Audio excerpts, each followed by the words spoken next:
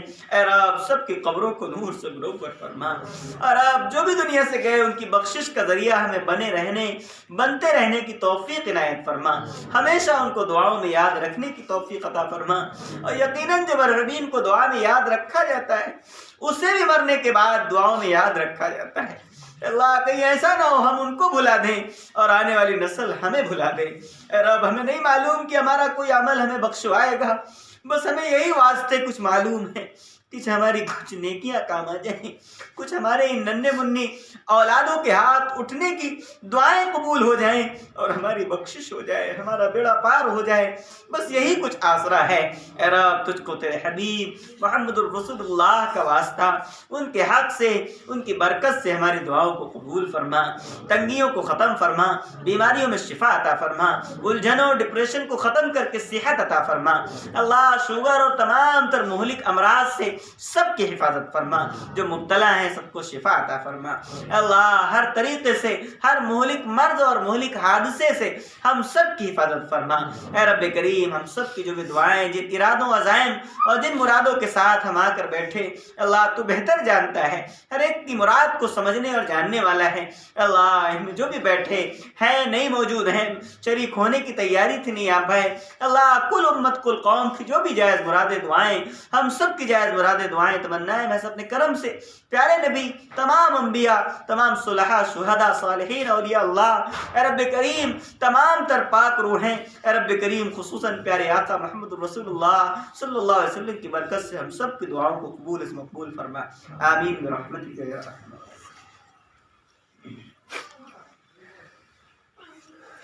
وہ ترجمے والی قرآن ترجمہ جو ہے ہاں الحمدللہ ایک ترجمے کا قرآن الحمدللہ تیار ہو گیا ہے، ہندی میں ہے، اردو میں بہت ساری تفسیریں موجود ہیں لیکن ہندی میں تیار کیا ہے، لکھنؤ کے عالم ہیں، کچھ کام اس میں ہم نے بھی کیا ہے، تو تقریباً 5 سال کی محنت کے بعد وہ تیار ہوا ہے۔ تو کوشش کریں کہ وہ ترجمے کا قرآن 300 روپے اس کا ہدیہ رکھا گیا ہے، قیمت 300 روپے ہے، تو کوشش کریں کہ ہر گھر میں، ہر بہن، ہر ماں کے پاس وہ قرآن پہنچے، تو انشاءاللہ جیسے سے بتائیں گے وہ انشاءاللہ آتا رہے گا۔ 2-4 ابھی یہاں موجود ہیں اور مسجد میں، اور باقی جو جیسے آئے گی بات تو انشاءاللہ لکھنؤ سے منگا لیا جائے گا۔